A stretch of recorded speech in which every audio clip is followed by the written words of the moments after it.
আমাদের সাথে অতিথি হিসেবে এরই মধ্যে যুক্ত হয়েছেন। আমরা যদি তাদের সাথে একটু পরিচয় হই, সেটা হচ্ছে অধ্যাপক ডক্টর কামাল উদ্দিন, প্রভিসি, চট্টগ্রাম বিশ্ববিদ্যালয়, আন্তর্জাতিক সম্পর্ক বিশ্লেষক।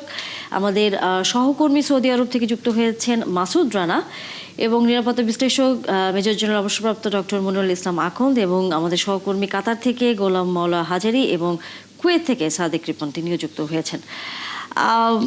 আমরা অতিথিদের সাথে যাবার আগে আমাদের সহকর্মীর কাছ থেকে একটু সর্বশেষ খবর জানতে চাই। সৌদি আরব থেকে মাসুদ রানা তিনি আছেন আমাদের সাথে।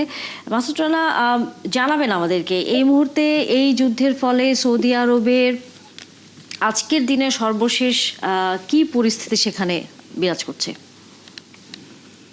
জি তানিয়া, আসলে আমরা সৌদি আরবে আপনি জানেন এই দেশের অনেক আইন শৃঙ্খলা ওরা আসলে অনেক আপডেট আমাদেরকে দিতে চায় না, বা আমরাও তাদের থেকে আপডেট নিতে পারি না। যেহেতু আমরা এখানে সাংবাদিকতার সাথে জড়িত থাকার কারণে আমরা বিভিন্ন পোর্টাল থেকে আমরা নিউজগুলো সংগ্রহ করি। এই পর্যন্ত আমরা যেতটুকু খবর পেয়েছি সেটা হচ্ছে মানে আমরা বিভিন্ন পোর্টাল থেকে যে খবরগুলো নিচ্ছি সেটাই। এর বাইরে আমরা সৌদি কর্তৃপক্ষ থেকে কোনো নিউজ আমরা কভারেজ নিতে পারি না, বা তাদের থেকে আমাদের কোনো এই বিষয়ে জানানো বা বিবৃতি দেওয়া এই ধরনের কোনো প্রসঙ্গ আমাদের সাথে তাদের আসলে হয় না। মানে সরকারিভাবে না জানালে আপনারা কিছু বলতে পারছেন না, তাই তো? না না, বলতে পারছি না, যেহেতু আমাদের এখানে অনেক নিয়ম কানুন আছে। কিন্তু সরজমিনে আপনি যেহেতু সেখানে অবস্থান করছেন, কোনো আলামত পাচ্ছেন কিনা আপনারা যুদ্ধের? না না, ওই ধরনের কোনো আলামত নাই। গতকালকে যে মানুষের ভিতরে যে বিভ্রান্তি ছিল সেটাও অনেকটা আজকে কেটে গেছে। বাংলাদেশিদের আসলে কি খবর, সেখানে তারা নিরাপদে আছেন কিনা? কারণ আমরা জানি যে ঈদে অনেকে বাড়ি ফেরার কথা, যেহেতু অনেক ফ্লাইট এবার বাতিল হয়েছে, সে বিষয়ে আসলে যাত্রীরা আসলে কি জানিয়েছেন? এবং একই সাথে ওমরাতেও তো অনেকে আছেন, এমনকি আমাদের ক্রিকেটার মুশফিকুর রহিম তিনিও সেখানে আটকা পড়েছেন। জি জি, আসলে যারা ঈদে বাড়িতে যাওয়ার জন্য যে যাত্রীগণ টিকিট নিয়েছেন তারা গতকালকে অনেক টিকিট অফিসগুলোতে এসে ভিড় করেছিলেন, এবং তারা জানতে চেয়েছিলেন ফ্লাইট গুলা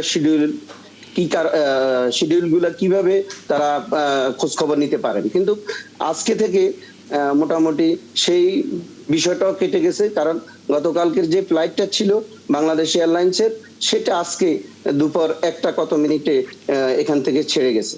তো আশা করি বাকি ফ্লাইট গুলো আমরা শিডিউল ঠিক মতো পাবো ইনশাল্লাহ, সবগুলো আপডেট হয়ে যাবে ইনশাল্লাহ। যেহেতু বলছেন যে কিছুটা ফ্লাইটের যে জটিলতা সেটি হয়তো কেটে যাচ্ছে, অনেকে তো চাকরিতে যোগ দেওয়ারও তাদের কথা রয়েছে। আমরা জানি যে বাংলাদেশ থেকে অনেকে আসবেন, অনেকের ভিসা মেয়াদ শেষের দিকে, এরকমও আসলে খবর আছে। সেই বিষয়গুলো নিয়ে এখানকার এম্বাসির কোনো কর্মকর্তার সাথে আপনাদের কথা বলার সুযোগ হয়েছে কিনা, যে যদি তারা সময় মতো পৌঁছাতে না পারেন, কাজে যোগ দিতে না পারেন, তাদের চাকরির কি হবে, তাদের ভিসার মেয়াদের কি হবে? না, আসলে এই ধরনের বিষয় নিয়ে আমরা এই দেশের মিনিস্টারের সাথে কারোর সাথে কথা বলতে পারিনি, কিন্তু আমাদের বাংলাদেশ এম্বাসি থেকে আমরা এখন পর্যন্ত এটার কোনো আপডেট পাইনি। ওনারাও আসলে এই বিষয়টা এখনো ক্লিয়ারেন্স পায়নি, বিদায় আমাদেরকে জানাতে পারেনি। আচ্ছা, ধন্যবাদ আমাদের সাথে যুক্ত হওয়ার জন্য মাসুদ রানা। সৌদি আরবের খবর হয়তো আমরা একটু জানলাম। সুমন ভাই, আপনাকে দিয়ে এখন আলোচনাটা শুরু করিনি, হয়তো আমাদের সহকর্মীর কাছ থেকে একটু শুনলামই। কি মনে হচ্ছে যুদ্ধের আসলে এখনকার পরিস্থিতি কোন দিকে গড়াচ্ছে? যুদ্ধ তো আসলে কারোই কাম্য না। আপনি এই যে বিশেষ করে ইরানের সাথে ইসরায়েল আর যে আমেরিকার যে যৌথ হামলাটা, এই হামলার ফলে এটা কতদিনে শেষ হবে আমরা কিন্তু জানি না। কারণ এর আগে একবার গত বছর 13ই জুন সেখানে 12 দিন যুদ্ধ হয়েছিল, স্বল্পমেয়াদী। তো এখন ধরেন যুদ্ধ যদি দীর্ঘমেয়াদী হয় তাহলে সেটার প্রভাব কিন্তু সারা বিশ্বেই পড়বে, বিশেষ করে তেলের উপর পড়বে, বিশেষ করে এবং আমাদের মতো দেশ যাদের প্রায় 1 কোটি লোক দেশের বাইরে এবং মিডল ইস্টেই 70 থেকে 80 লাখ লোক থাকেন, এবং তার আবার অর্ধেক হচ্ছে সৌদি আরবে থাকেন। তো সব কিছু মিলিয়ে এটা একটা দীর্ঘমেয়াদে গেলে এটার একটা বিভিন্ন ক্ষেত্রে বিভিন্ন সেক্টরে একটা প্রভাব পড়বে। সেটা শিল্প, ব্যবসা বাণিজ্য, পরিবহন সেক্টর, জ্বালানি, বিদ্যুৎ, সব ক্ষেত্রেই, এবং একটার সাথে কিন্তু একটা ইন্টার রিলেটেড।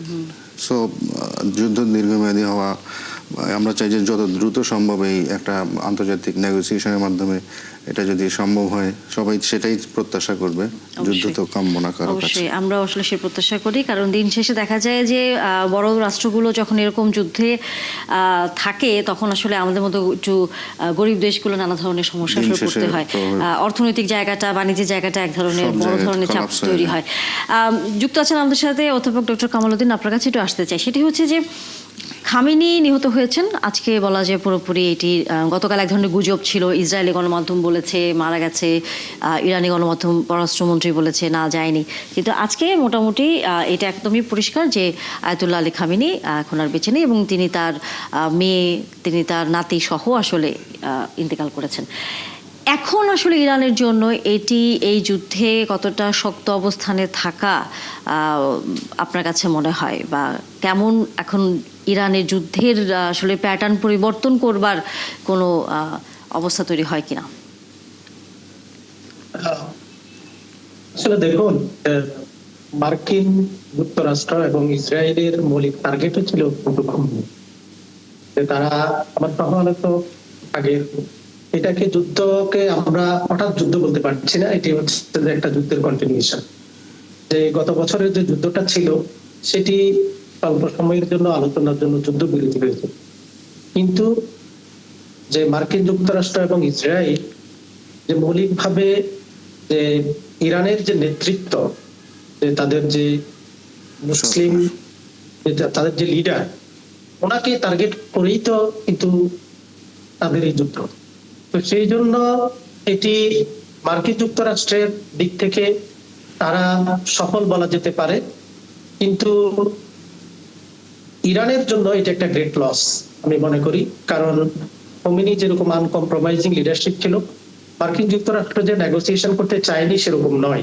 ইসরায়েল মধ্যস্থতার মাধ্যমে কিন্তু কাতারও ভূমিকা পালন করেছিল বিভিন্ন সময় আমরা দেখেছি, কিন্তু সেই ক্ষেত্রে ইসরায়েলের প্রশ্নে এবং তাদের পারমাণবিক বোমা এবং মিসাইল তৈরির ক্ষেত্রে কিন্তু খোমেনি এবং ওনার প্রশাসন কিন্তু তারা কখনো পিছপা হয়নি। সেই জন্য মার্কিন যুক্তরাষ্ট্র খোমেনিকে টার্গেট করে এবং সেই সাথে ওনার নিরাপত্তার সাথে জড়িত এবং ওনার সিকিউরিটি এর সাথে যারা হাই অফিসিয়াল ছিল তাদেরকে টার্গেট করে এবং পুরো পরিবারকে টার্গেট করে একটা নেতৃত্ব শূন্য ইরান তৈরি করবার জন্য মার্কিন যুক্তরাষ্ট্র কিন্তু এই ধরনের বিমান হামলা করে। এখন প্রশ্ন হচ্ছে যে এটার পরিস্থিতিটা কোন দিকে যাবে বা এটার কনসিকুয়েন্সটা কি হবে ইরানের ক্ষেত্রে। ইরানের জনগণের মধ্যে কিন্তু একটা বিভক্তি তৈরি করবার জন্য মার্কিন যুক্তরাষ্ট্র দীর্ঘদিন ধরে চেষ্টা করেছে, একটা আন্দোলনও কিন্তু হচ্ছে, একটা অপোজিশনও সেখানে তৈরি হচ্ছে, কিন্তু প্রশ্ন হচ্ছে সে অপোজিশনের মাত্রাটা কতটুকু। আমার যে অভিজ্ঞতা বা আমি যেটি দেখেছি বা আমরা ইন্টারন্যাশনাল রিলেশনের ইয়ে থেকে যেটা দেখি, যে এখনো খোমেনির প্রশাসন বা খোমেনির প্রতি শ্রদ্ধাবোধ এবং রাষ্ট্রের যে ইরানের যে ঐক্য, সে ঐক্যের ক্ষেত্রে 80%-এরও বেশি লোক এখনো খোমেনি প্রশাসনকে তারা সাপোর্ট দিয়ে যাচ্ছে। তো সেই জন্য তাদের যারা ইসলামিক লিডার, ওনাদের তারা এইভাবে ইসলামিক রিপাবলিক গুলো যেগুলো থাকে সেগুলো কিন্তু পরবর্তী লিডারশিপও তারা চয়েস করার ক্ষেত্রে কিন্তু চিন্তা করে না। আপনারা দেখেছেন যে খোমেনির মৃত্যু স্বীকার করবার পরপরই ওনারা কিন্তু ইন্টারিম তাদের লিডার কিন্তু চয়েস করে ফেলছেন। এখন এটির কনসিকুয়েন্স কি, তাকে লিডার চয়েস করেছেন সেটা হয়তো ওনাদের ইন্টারনাল চিন্তা থাকতে পারে যুদ্ধটাকে ওনারা কোন দিকে নিবেন, সেই জন্য এমন একজনকে চয়েস করেছেন তিনি কিন্তু পরমাণু বিজ্ঞানী এবং খোমেনির একেবারে খুব কাছের মানুষ ছিলেন, যার সাথে কিন্তু মার্কিন যুক্তরাষ্ট্র একটা আলোচনার টেবিলে যাওয়ার মতো এই ধরনের একটা পরিস্থিতি আছে। সেই জন্য আজকে আপনারা পত্রপত্রিকায় দেখবেন, আপনিও নিজেই বলেছিলেন যে আজকে ট্রাম্প প্রশাসন আলোচনা করতে রাজি হয়েছে। সেই জন্য যে আমরা ইরানকে পুরো মুসলিম বিশ্ব থেকে বা পৃথিবী থেকে বিচ্ছিন্ন রাষ্ট্র হিসেবে দেখলে এই যুদ্ধকে আমরা ভুল করব। আমাদের যে এই যুদ্ধে তাদের প্রাথমিক টার্গেট ফুলফিল হয়েছে এবং আপনি দেখেন মার্কিন যুক্তরাষ্ট্র যখন আলোচনা করে তখন ইরানের পারমাণবিক বোমা তারা উৎপাদন করতে পারবে না, সেটা শর্তের সাথে সাথে নতুন শর্ত জড়িয়ে দেয় যে তারা মিসাইল বা ক্ষেপণাস্ত্র তারা উৎপাদন করতে পারবে না। সেই ক্ষেত্রে একটা রাষ্ট্রের সিকিউরিটি কিভাবে চলবে, ইন্টারনাল সিকিউরিটি কিভাবে চলবে, তাদের ন্যাশনাল ইন্টারেস্টটা কি, তাদের শত্রু কি মিত্র কি, ওটা তো ওই রাষ্ট্র বিবেচনা করবে। সেটি আমি বলতে চাচ্ছি, সেটি হচ্ছে যে এই যুদ্ধ যদি প্রলং হয়, দীর্ঘসূত্রিত হয়, সেটি আপনার পৃথিবী ব্যাপী এটার একটা আমরা মারাত্মক আলোচনা ধরনের করতে negative থাকবো।